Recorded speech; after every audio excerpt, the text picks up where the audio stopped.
I actually pushed the wrong button.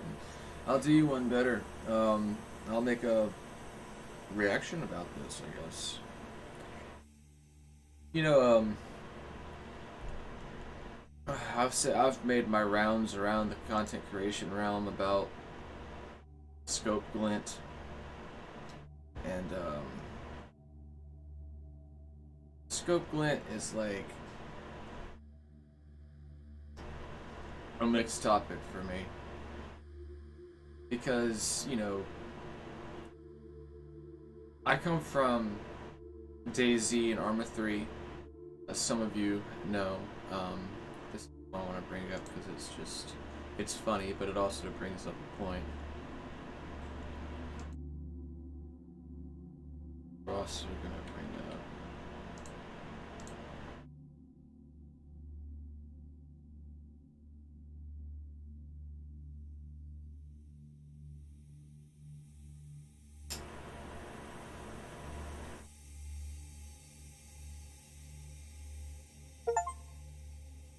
So let's take a look here at some of the games I've got.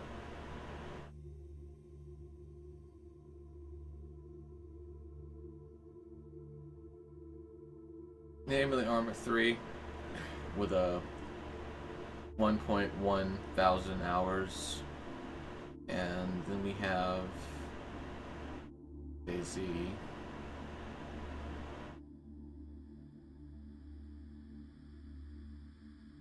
at 1,500 hours. And the reason I bring this up is not to flex, but to make a point about scope glint and why it's important. Um,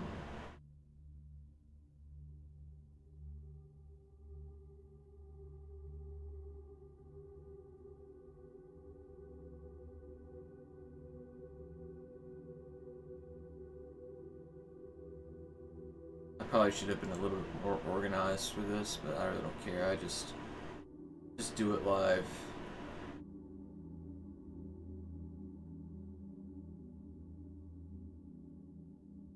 There should be a screenshots button somewhere. Oh, here it is.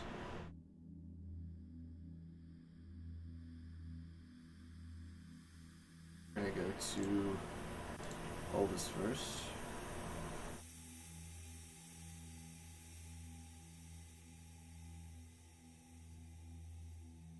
This is the original DayZ mod from Arma 2.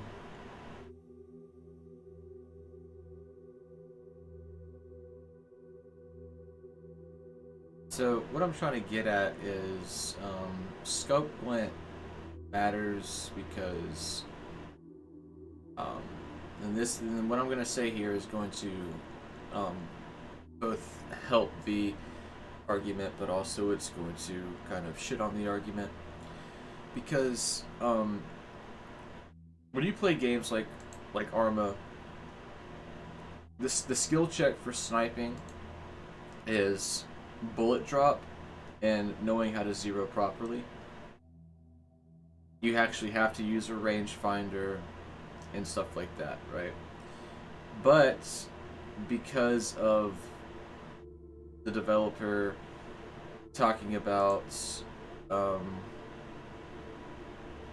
different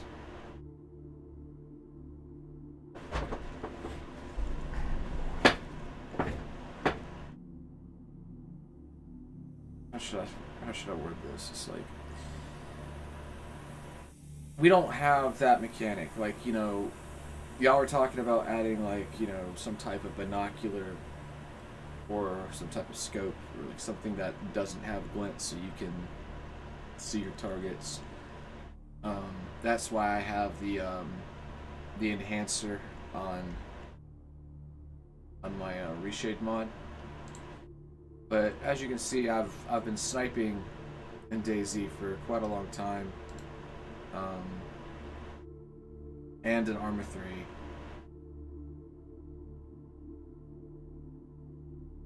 So basically, what this developer is pointing out is that players like me and even Greasy Khaleesi, you know, we minimize the amount of danger we're in by using the environment and the equipment available to us to kill the most efficient way possible. The difference between Khaleesi and myself is that Khaleesi uses the mechanics to force interaction, right?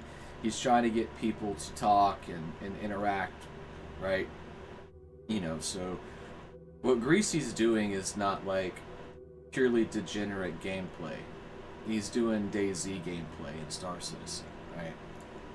Same, well, almost the same kind of ethos. Where I'm the opposite. Like, I will sit and kill you the most efficient way possible, right? And unless you have the proper counter training knowledge, and of course, being able to find me, right? Those are the two big things. And a lot of players don't have that. Like, they'll look around, they'll see where the shot came from, where they heard it, think it come from, right? But they don't know how far out. In Star Citizen, considering the way that desync is and all this other stuff, you really can't shoot from a really far away reliably.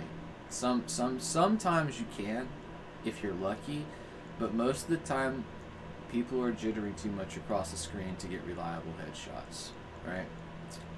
Which is why people wait for people to stop and interact with anything in order to take the shot, because the game's server environment is why people do that, right? So it's not fair to construe people that are playing the game to the best of their ability given the environmental circumstances versus individuals that exclusively use these game engine inefficiencies to guarantee kills. I think it's important that we distinguish that and draw a line there, right? But unfortunately, it comes down to the person's experience with individuals like me or Khaleesi that's going to determine whether or not you have a toxic outlook, right? I like to imagine that players like me are the ones that make you have the toxic reaction to snipers, right? Not so much Khaleesi, who's deliberately trying to get interaction for YouTube content. I mean, there's method to the madness here, guys. But in my mind, degenerate gameplay is denying the ability for anyone else to counter what you're doing. Right? That's degenerate gameplay. And unfortunately, for CIG, your entire game, by that logic, is fucking degenerate. Everything from the flight model to first-person shooting, okay? So, that's my take on it, and I'm sure that a lot of others are going to have different takes on it, because you guys don't think CIG is the bad guy, but they really are. You really got to take in consideration that CIG are the ones that made this game environment as it is to this day. And another thing that y'all aren't considering when it comes to the way that things are set up now versus the way they're going to be set up is that the old lead producer for the Persistent Universe was indeed Matt Lightfoot, who is one of the original creators of the DayZ mod for Arma 2, then later hired to Bohemia to make a full-fledged standalone game with Dean Hall called DayZ. And the development of both games are similar in a lot of its aspects. But that's a topic for a different video. But all I'm trying to point out is that Matt Lightfoot's not there to put his vision of what long-range gameplay is. Now you've got someone in there that has a different take, and believes that scope glint is a way to negate players from doing it too much. Because when you go and play all these other games that have scope glint, right? When I play them like like 8-bit something or whatever, let me look and see if let me find that real quick. Battlegrounds, I think, or something.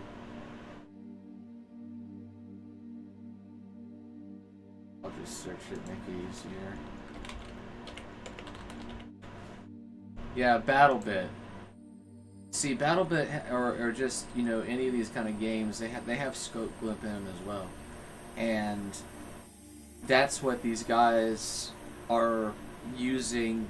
The basis of their argument against scope glint is that it's for games that are for children essentially, and BattleBit is a game for children because voice comms are so toxically moderated that nobody uses them. So people are afraid to see Star Citizen go down this route, and but in the context of actually the mechanic of scope glint, it does prevent players from sitting in spots um, and sniping without consequence. I mean, there is the reality is that there is a consequence to people sniping, but once you find out their general location and where they're at, you just zerg them, and hopefully you don't get shot and killed. So I personally don't give a fuck about scope glint, right? Because even when I was playing DayZ in Arma 3, unless I was actually on a Milsim mission in Arma 3 with Operation Trebuchet, for example, right? And Scorch tells me to lay there for fucking 3 hours and shoot whatever moves, and then yeah, I'm gonna do that. But the thing is that Arma allows for that to happen because it's a simulator, right? And that's another reason why people are making these arguments, CIG, is because you sold originally a space simulator, and people to this day still haven't accepted what you've said in the past about being now being a space game, best damn space game ever, right? So I kind of sympathize with you guys over there for that, but now you've got a community that's essentially not acknowledging even what you guys are saying now over there at the company. And then you have people like me in the community that are listening to you and acknowledging the things you're saying, but also keeping in the reservation in the back of our minds that you could be fucking lying about some shit because marketing is just sitting here telling you to say it in front of all of us, right? So it comes down to poor communication. Another argument that people have been making for 7 years now. These constant changes in the way that the game is being made is contradictory to what was originally pitched versus what's given to us now. And the problem with a lot of people in the community at the moment is they're having a really hard time getting to that acceptance part of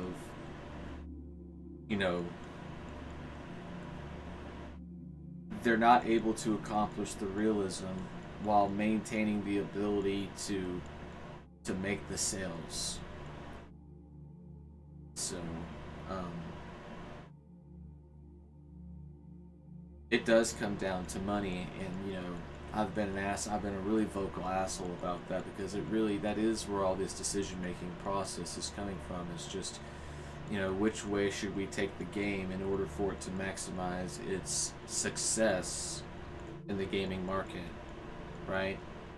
And in order to do that, it means CIG literally has to back out on the vast majority of the promises that they've made um, considering not just the back end and the limitations of Star Engine, but the way they continue to do their sales. And and the last thing I'll say in this video is a little bit of retraction from my last video when I was talking about the Mark II Super Hornet F7A. It would appear that CIG is in fact, allowing people to have access to the mission chains. But the one thing that I will point out, and I've made myself a little Xenothreat document so I don't have to keep going back and looking for shit. I've also put the dates for all of the events are going to be happening for the next couple of weeks here, so I'll put this in the link in the description, so if you guys want a quick reference guide instead of looking at, half-assed Spectrum posts by the devs, here you go. It'll give you the store page, it'll give you the FAQ on the ship and all that shit. And then, of course, the instructions on how to do the missions. And as more screenshots, information, and stuff are released on that particular Spectrum post, I'll be adding it to this. So give credit to this particular backer that made the guide, right? I just copy pasted it, added some new things and stuff, and did some spelling corrections and stuff. Yes, I do spelling corrections. I mistype things on purpose on the internet just to piss you guys off. I just want y'all to know that. So anyway, there's that, and I highly recommend that you participate in this event. I know a lot of you already have Hornets. I know you've got at least one you don't want, and the best way to go about it and get rid of it. So I can see that these Mark II ships are going to be coming down the line. I can really see these really dunking on Mark I light fighters quite significantly. Like if you do have the F7C Mark II, check out the roll. It's pretty gnarly. You black out in that faster than the other ships too.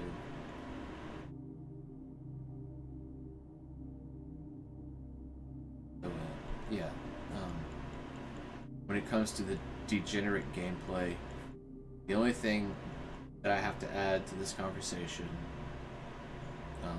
is, as long as CIG creates a balanced environment to where this kind of behavior can't be disproportionately done, then it'll all work out. But the glint and the strength of it is something that I will side with the others about. I think that if we're gonna turn scopes into flashlights, that's a little bit overpowered. Again, that's where that meme comes from. So BattleBit Remastered, the glint on scopes in that game, it's almost as if you're looking at a flashlight that's fixing to snipe you from a mile away. So when it comes to like this, for example, I mean, it is a funny joke, and I do appreciate the satire here, but if we're gonna be giving long-range weapons glint, then we need to be considering different types of glint for different types of weapons. Alright, and possibly detection range, detection of when you actually see the glint, right? Like, if I'm aiming at somebody with a sniper rifle at less than 100 meters away, they shouldn't see the glint. But if I'm aiming at somebody or at the very minimum, a very reduced glint. Closer you get to the sniper, the reduction of glint there is. That's where I want to go with this conversation. I don't care if they want to, you know, do that with snipers or any type of ×4 scope in the game. You know, we really need to stop focusing on the mechanic of glint and actually start like talking about, you know, where the lines of it are going to be drawn and where the strengths of it are going to be the most beneficial for someone being sniped at, and then the reduction of this benefit for people being sniped at based on proximity of the sniper shooting at you, because that is a much, and I'm really am helping you guys on this feedback and conversation.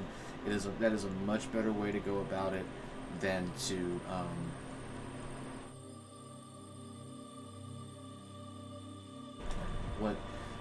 what's the nice way to say about this? Than just complain about, you know, the feature itself. I guess I can just leave it at that, right? You know, just like with anything CIG does at first, it's going to be overpowered, and over time, when they get that controlled feedback, which is what, you know, Yogi, Brent, and Bayor, or XLB rather, went over on the Master Mode's ISC. You know, these philosophies, they apply to more than just one or two lanes to the game, and that's where I wanted to leave this video on Scope Glint. Stay funny, guys. Stay truly classy, and don't be like everyone else that wants to silence you and shut you down because you have the ability to make them look bad and essentially prove them wrong. Anyway, I'll see you guys around, and make sure that when you do these data running events for Overdrive, that you make sure that you don't have any more priority missions popping up on your tab, because you can do them out of order, but you still have to do the check boxes of doing mission 1 through 5, like each individual mission.